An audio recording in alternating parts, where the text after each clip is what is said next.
ఇప్పుడు ఈ కార్యక్రమాన్ని ఉద్దేశించి గౌరవ మునుగోడు శాసనసభ్యులు పెద్దలు రాయపల్లి గారు మాట్లాడాల్సిన కోరుతా ఉన్నారు.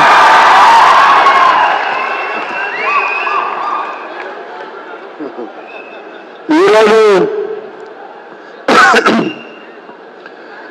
పంచాయతీ కార్యదర్శుల ఆత్మీయ సమ్మేళనానికి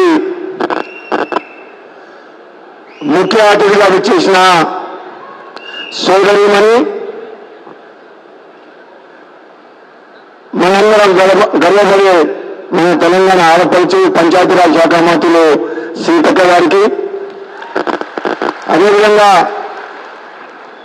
కాంగ్రెస్ పార్టీ అధ్యక్షులు సోదరులు మహేష్ కుమార్ గౌడ్ గారికి, అదేవిధంగా మరో సోదరులు మంత్రివర్గ సభ్యులు మంత్రివర్యులు ట్రాన్స్పోర్ట్ మినిస్టర్ పొన్నం ప్రభాకర్ గారికి, అదేవిధంగా పెద్దలు ఎమ్మెల్సీ కోహన్ రావు గారికి, సోదరులు మంగళ రంగారెడ్డి గారికి, వేదిక నిర్వహించే పెద్దలందరికీ, మీ యూనియన్ సభ్యులందరికీ, అసోసియేషన్ సభ్యులకు, పంచాయతీ కార్యదర్శులందరికీ మీ అందరికీ నా హృదయపూర్వక నమస్కారాలు. చాలా కార్యక్రమం మునుగోడులో ఉన్నా సరే మీ అందరి ఆహ్వానం మేరకు తప్పనిసరి పరిస్థితులు అన్ని క్యాన్సిల్ చేసుకొని మన శ్రీకాంత్ సోదరుడు చెప్తే ఎట్టి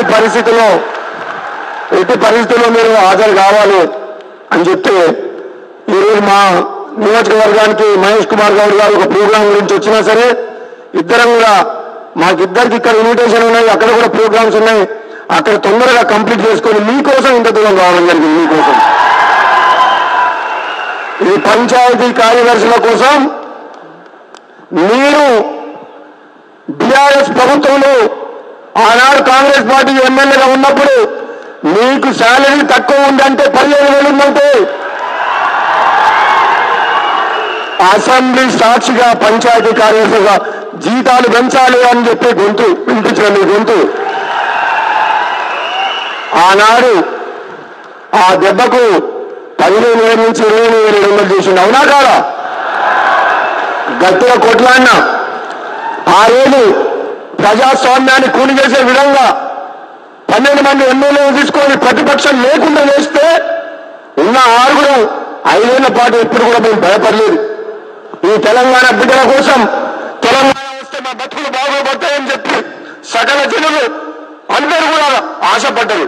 కానీ ఆ ఆశ నిరాశలైతుంటే 6 కాంగ్రెస్ పార్టీ ఎమ్మెల్యేలం అటుపక్క 100 మంది కౌరవులాగా టీఆర్ఎస్ పార్టీ ఉన్నా సరే చివరకు ధర్మం తెలుస్తుందని చెప్పి పోరాటం చేసి మరి ప్రజాస్వామ్య ప్రభుత్వం ప్రజాపాలన రావాలని పోరాటం చేసి మేము తెలంగాణ తెచ్చిన కాంగ్రెస్ పార్టీని తీసుకొచ్చినాం.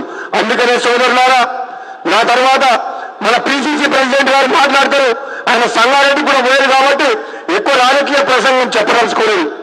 మన అందరికీ అభిమాన నాయకురాలు మన అక్క, ఎంతో అభిమానంతో ప్రేమతో పిలుచుకునే అక్క సీతక్క ఉన్నంత వరకు మీకు అన్యాయం జరగదు. ఆ పదవిలో సీతక్క ఉన్నంత వరకు కష్టపడి గ్రామాల్లో చాలి జీతంతో బిల్లులు రాకపోయినా పంచాయతీ కార్యదర్శులు భార్య మెడలో ఉన్న మంగళసూత్రం కుడబెట్టి కూడా పనిచేస్తుంది. రోజు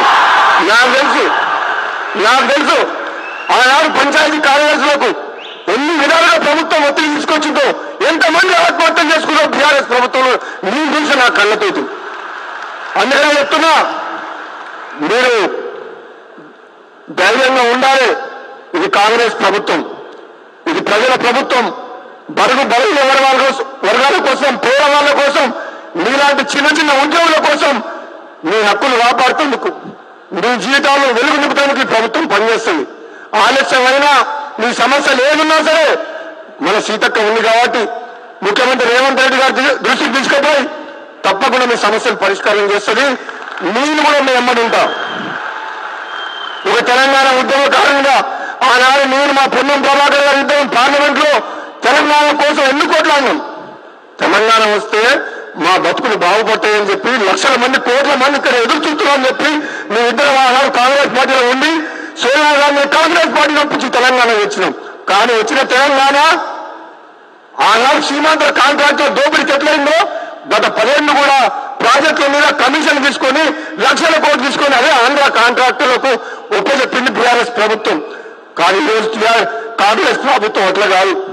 అప్పులున్నా, బాధలున్నా, కష్టాలున్నా ఈ పేదలకు ఇచ్చిన మాట నిలబెట్టాలని చెప్పి, మీలాంటి వాళ్ళని ఆదుకోవాలని చెప్పి ఈ కాంగ్రెస్ ప్రభుత్వం పనిచేస్తుంది.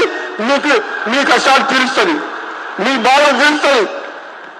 కొన్ని సమస్యలు ఉన్నాయి. ఇప్పుడు సీతక్క చెప్పింది, నేను చెప్పాలని చెప్పొచ్చు. మీ అందరూ తెలిసి కొన్ని 2-3 సమస్యలు ఒకటే చెప్తా. నేను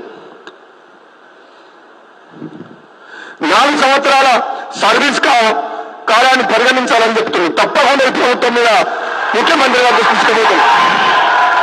అదేవిధంగా ఓపీఎస్లను క్రమబద్ధీకరించాలని చెప్పి, నిజంగా ఇది జెన్యూన్ ఇష్యూ కాబట్టి తప్పకుండా కష్టపడతాం. స్పోర్ట్స్ కోటాలో పంచాయతీ కార్యదర్శులను క్రమబద్ధీకరించాలని చెప్తూ తప్పకుండా ఇది కూడా ప్రయత్నం చేస్తాం. ప్రమోషన్లు మరియు గ్రేడ్ల నిర్ధారణ చేయాలి. ఎందుకంటే పనిచేసుకోవాలని పనిచేయడం వాళ్ళని ఒకదాంట్లో పెట్టొద్దు, సీనియర్లను జూనియర్లను ఒకదాంట్లో పెట్టొచ్చు. కాబట్టి ఇది కూడా తప్పకుండా చేస్తాం. అదేవిధంగా నిర్దిష్ట జాబ్ చార్ట్ మరియు క్యాడర్ అంటే టైమింగ్స్ అంతేనా? మీరే కూడా ఆఫీస్కు ఎవరు పెట్టింది లోను, ఎవరు పెట్టింది యాప్? ఎక్కడో ఆఫీసులలో కూర్చొని రూల్స్ పెడితే ఊళ్ళలోకి వచ్చి చూడాలి. నిజంగా పంచాయతీ కార్యదర్శులు పొద్దుగా లేచే వాళ్ళు ఉండేదెక్కడు భార్య పిల్లలు ఏడుగురికి వస్తారు. అవునా? అయ్యే పోనేనా? ఇవన్నీ కాదు. ఆయాలంటే కేసీఆర్ ముఖ్యమంత్రి అంటే అపాయింట్మెంట్ దొరకకపోయేది. కష్టాలు చెప్పుకున్నామంటే ప్రజాభవన్లకు పోకపోయేది. ఈనాడు సీతక్క దగ్గరికి ఎప్పుడు పోయినా ఉంటుంది. మీ కష్టాలు చెప్పుకోవచ్చు, మీ బాధలు చెప్పుకోవచ్చు. ఏదైనా నిర్ణయం తీసుకుంటే నిజంగా అది ఆచరణకు అమలు చేసేట విధంగా ఉండాలి. కానీ లేనిపోని అన్ని రూల్స్ పెట్టి సీతక్క అవన్నీ అయ్యేవా? నేను ఊళ్ళో ఎదుగుతామన్న మా మునుగోడ్ల నియోజకవర్గ స్థాయి 159 మంది పంచాయతీ కార్యదర్శులతో మీటింగ్ పెట్టిన పొద్దున్న వచ్చిందో వాళ్ళు మాటలు చెప్తుంటే నేను పరేషాన్ అయినా. అరే మనం టీఆర్ఎస్ ప్రభుత్వం అంటే అది దొరల పాలన, రాజనీత పాలన. ఇది కాంగ్రెస్ ప్రభుత్వం, ఇది పేదల ప్రభుత్వం, ఇది మీ ప్రభుత్వం. ఈ ప్రభుత్వంలో ఏ ఒక్కరికి అన్యాయం జరిగినా సరే చెప్పుకునే హక్కు ఉంది. అది ప్రభుత్వం సీరియస్ గా తీసుకొని ఆ సమస్యకు పరిష్కారం చేస్తుంది, మీ అందరినీ కాపాడుకుంటుంది. మిమ్మల్ని ఇబ్బంది పెట్టాలని, మిమ్మల్ని బాధ పెట్టాలని కాదు. మీరు సంతోషంగా ప్రజలకు సేవ చేసి మీరు మంచి పేరు తెచ్చుకొని ఈ ప్రభుత్వానికి పోటీకి మంచి పేరు తీసుకొచ్చే విధంగా పనిచేయాలి. మీకు ఏమైనా సమస్యలు ఉంటే మేము పరిష్కరిస్తాం. అవతల పార్టీల్లో అధికారం లేకపోయేసరికి, సైరన్ కారు లేకపోయేసరికి, బుగ్గ కారు లేకపోయేసరికి ఫ్రస్ట్రేషన్లో ఉండదట. మిమ్మల్ని రెచ్చగొడదామని చూస్తున్నారు, ధర్నాలు చేపిద్దామని చూస్తున్నారు. అవసరం లేదు. ఇక్కడ ముఖ్యమంత్రి, మంత్రులు, ఎమ్మెల్యేలు మీ అందరం మీరు ఏడికి రమ్మంటే ఆడికి వస్తాం. మీరు ఎప్పుడు వస్తామన్నా మా ఇంటికి రాండి 24 గంటలు. మీ ఏ సమస్యలు ఉన్నాయో చెప్పండి, ఏ సమస్యలు ఉన్నాయో చెప్పండి. ఏ సమస్యకైనా మేము ఉన్నది చెప్తాం.